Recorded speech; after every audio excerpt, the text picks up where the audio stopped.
அந்த 2 எழுத்துக்காரன் எதையெல்லாம் வாந்தி எடுக்கிறானோ அதையெல்லாம் அவனுடைய ஆட்களை நக்கி குடிச்சிட்டு இருக்கிறாங்க. நடக்குது இன்னைக்கு. இவனை ஒரு புழுக்கையை விட அற்புதமானவன் நினைக்கணும். யார நான் நிரூபிக்க தயார் என்று வராம போற போக்குல அது அள்ளி விடுறான் பாருங்க. இவனை மனுஷ பிறவியில கூட சேர்க்காம ஒரு மலவிட்டை மாதிரி ஒரு ஆட்டுப்புழுக்கை மாதிரியான ஒரு அந்தஸ்துல இவனை கருததை விட்டுவிட்டு. ஆனா எனக்கு ஒரு சந்தேகம், இன்னைக்கு அந்த மாநாட்டில் பன்றி இறைச்சி விற்கப்பட்டாலும் விற்கப்படலாம். காரணம், இந்த பண்டி கம்பெனிகள் இவன்ட சொல்லி இருப்பாங்க போல தெரியுது. எங்க பண்டி எல்லாம் விற்பனை ஆகாம இருக்குது, நீ ஒரு மாநாட போடுறா, நாங்க இறைச்சி தரமாட்டோம், கொழுப்பையும் எலும்பையும் தான் தருவோம், நீ கூட்டத்தில் இறைச்சியும் சாப்பிடு, ஒண்ணு இல்ல, இப்படி சொல்லி இருப்பான் போல தெரியுது. காரணம் இவங்க சொன்னாங்களா இல்லையா, பண்டியோட இறைச்சியை தவிர பாக்கி எல்லாமே ஹலாலுன்னு சொன்னாங்களே, அந்த பண்டி கொழுப்பு தான் இன்னைக்கு உங்களுக்கு வேலை செய்யுது. அந்த கொழுப்பு, அந்த திமிர்தான் இப்படிப்பட்ட பேச்சுக்களை இவர்களை பேச வைக்கிறது. கண்ணியத்திற்குரிய அல்லாஹ் நல்லடியார்களே, நாம் இப்படி பேசுவதனால சில பேர் இப்படி எல்லாம் பேசுறாங்க. ஏன் நபிகள் நாயகம் திருச்சியில நம்ம என்ன பண்ணோமா, நம்ம இந்த மாதிரி கூட்டத்தை கூட்டி பன்றி எலும்புல சூப்பு போட்டு கொடுத்தோமா, எல்லாரும் நம்மளும் குடிச்சோமா, எல்லாரும் குடிச்சாங்க. யார் சொல்ற, இவங்க எல்லாம் மார்க் அறிஞர்கள். பாருங்க, மார்க் அறிஞர்கள் இவங்களை ஏத்துக்க முடியுமா?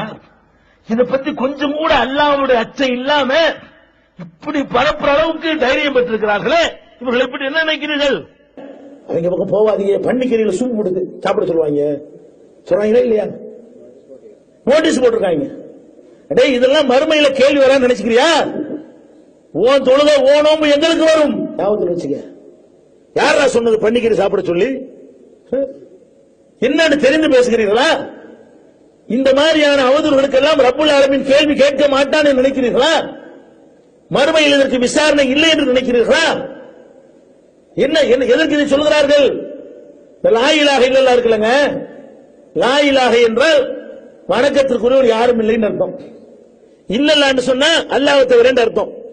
இந்த லா இலாஹ இல்லல்லாஹ்வுல இல்லல்லாஹ் விட்டுட்டீங்கன்னு வைங்க, அர்த்தம் என்னவாயிரு? வணக்கத்துக்குரிய யாரும் இல்ல, கடவுள் இல்ல. லா இலாஹன்னு அர்த்தம் கடவுள் இல்லன்னு அர்த்தம். இல்லல்லாவையும் சேர்த்தாதான் அல்லாஹ் இருக்கிறான்னு அர்த்தமாகும். இவங்க என்ன பண்றாங்கன்னு கேட்டா, நம்ம லா இலாஹ இல்லல்லான்னு சொன்னோம்னா லா இலாஹன்னு சொல்றோம் பாத்தியா, கடவுள் இல்லங்கிற பாத்தியா, இப்படி பாதி எடுத்துக்கொண்டு பாதி எடுத்தால் எல்லாமே அர்த்தம் மாறி போய்விடும்.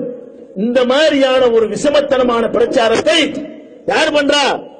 மார்க்கத்தின் காவலர்களாம், உலமாக்களாம், தப்லீக்குக்காரர்களாம், தொழுகைக்கு அழைக்கிறார்களாம், உன் நன்மையை கொள்ளையடிக்கிறார்களாம். பாவிகளா ஒரு விமர்சனம் செய்வதா இருந்தால் அது என்ன ஏது என்று முழுசா பார்க்க மாட்டீர்களா? அப்ப தானா செத்தது ஹராம், இரண்டாவது ரத்த ஹராம், மூணாவது அல்லாஹ் என்ன சொல்றான்னு கேட்டா வலஹமுல் ஹின்சீர். லஹமுல் ஹின்சீர்ங்கிற வார்த்தையை பயன்படுத்துறான். லஹமுன்னா இறைச்சின்னு அர்த்தம், ஹின்சீர்னா பன்றின்னு அர்த்தம்.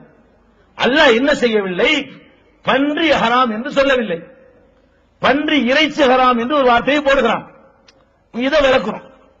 குர்ஆன்ல உள்ளது. குர்ஆன்ல எப்படி இருக்குன்னு கேட்டா, உல் ஹின்சீர்னு சொல்லாம பன்றி ஹராம்னா பன்றி என்பது மொத்த பன்றி எடுக்கும். லஹமுல் ஹின்சீர்னு சொன்னா பன்றி இறைச்சிங்கிற வார்த்தையை எல்லாம் யூஸ் பண்றான். அப்ப இறைச்சி என்று அல்லாஹ் பயன்படுத்துகிறான். அப்ப இறைச்சி என்ற வார்த்தையை அல்லாஹ் பயன்படுத்தினால் அந்த வார்த்தை இறைச்சியை தான் குறிக்கும். லஹமுல் ஹின்சீர் என்ற வார்த்தை நானா சேர்த்து கொண்டு சொல்லல, அல்லாஹ் குர்ஆன்ல இந்த வாசகத்தை யூஸ் பண்றான். வலஹமுல் ஹின்சீர், பன்றி ஹராம் என்று சொல்லாமல் பன்றியின் இறைச்சி ஹராம் என்று சொல்கிறான். இந்த குர்ஆன் வசனத்தை வைத்து பார்க்கும் பொழுது, குர்ஆனை மட்டும் வைத்து பார்க்கும் பொழுது பன்றி இறைச்சி ஹராம் என்பதுதான் நமக்கு தெரிகிறது. ஆனாலும் இதை விட்டாங்க, இதுவரைக்கும் உள்ள விட்டுட்டாங்க.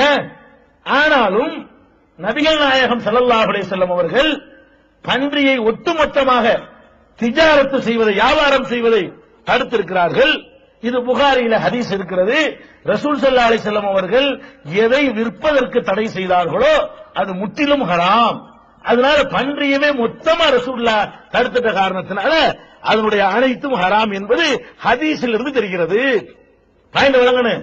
குர்ஆன்ல இருந்து தெரிகிறது என்னவென்றால் பன்றியுடைய இறைச்சி ஹராம் என்று மட்டும்தான் குர்ஆன் சொல்கிறது. ஆனால் குர்ஆனை மட்டும் நம்ம பின்பற்றுவர்கள் இல்லை, குர்ஆனை நாம் பின்பற்றுவோம். ரசூலுல்லாஹ்வுடைய விளக்கத்தை பின்பற்றுவோம். குர்ஆனில் இருந்து மாத்திரம் நீங்கள் பார்த்தீர்களேயானால் பன்றி அனைத்தும் ஹராம் என்று சொல்ல முடியாது, பன்றி இறைச்சி ஹராம் என்றுதான் சொல்ல முடியும். அல்லாஹ்வுடைய ரசூல் குர்ஆனுக்கு விளக்க உரையாக வாழ்ந்தார்கள். அவங்களுடைய ஹதீஸில் என்ன வருகிறது என்று சொன்னால் பன்றியுடைய எல்லாமே ஹராம் என்று சொல்லிவிட்டார்கள். ரசூலுல்லாஹ்வுடைய அந்த பொன்மொழியின் அடிப்படையில் இதுவும் ஹராம் ஹராம்னு தான் நாங்க சொல்லி இருக்கிறோம். அதுக்கு ஆதாரம் இந்த வசனம் இல்ல, இந்த ஹதீஸுங்கிறோம். பாயிண்ட் வழங்குதா?